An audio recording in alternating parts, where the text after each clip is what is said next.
ఏంటో చెప్పండి, మీరు ఇచ్చిన ఉత్తర్వులు మోసధోరణిలో ఉన్నాయి. పర్చూరు నియోజకవర్గంలో ఓట్ల తొలగింపై ఈసీకి హైకోర్టు ఆదేశం ఇచ్చింది.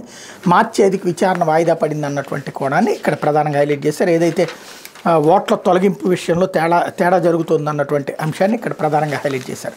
లేకపోతే ప్రశ్నిస్తే వేధింపులే అంటూ జగన్ ప్రభుత్వంలో ఉద్యోగులకు రక్షణ కరువు, చెత్త పనుపై ప్రశ్నించిన కక్ష సాధింపు, వేధింపులతో ఎస్టీ ఉద్యోగ ఆత్మహత్యని జీవీఎంసీ కమిషనర్ తీరుపై ఉద్యోగులు నిరసనట్టు, చెత్త పన్ను వసూలుపై ఒత్తిడి చేయొద్దని ఉద్యోగుల సంఘం నాయకుడిగా అధికారులను అడగడమే ఆయన చేసిన నేరమైంది. వార్డులో శానిటరీ మేస్త్రీలు చేసే పనులను పారిశుధ్య పర్యావరణ కార్యదర్శి చేస్తారేంటని ప్రశ్నించడమే ఆ నాయకుడు తప్పిదమైంది. అధికారుల అహం దెబ్బతింది. అంతే ఆ గిరిజన ఉద్యోగి పట్ల దారుణంగా వ్యవహరించి తీవ్ర వేదనకు గురి చేశారు.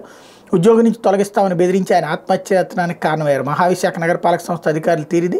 విశాఖలో 45వ వార్డు పరిధిలోని సచివాలయ ఉద్యోగి కావటి శివ ఆదిమూర్తి వార్డు పారిశుధ్య పర్యావరణ కార్యదర్శుల సంఘం నాయకుడు. ప్రజల నుంచి చెత్త పన్ను వసూలు కోసం జీఎంసీ అధికారులు కార్యదర్శులపై తీవ్ర ఒత్తిడి తెస్తుండటంపై ఆయన 10 నెలల క్రితం ప్రశ్నించారు. ప్రజలు చెత్త పన్ను చెల్లించడం లేదని కార్యదర్శులను వేధించొద్దని గట్టిగా చెప్పారు.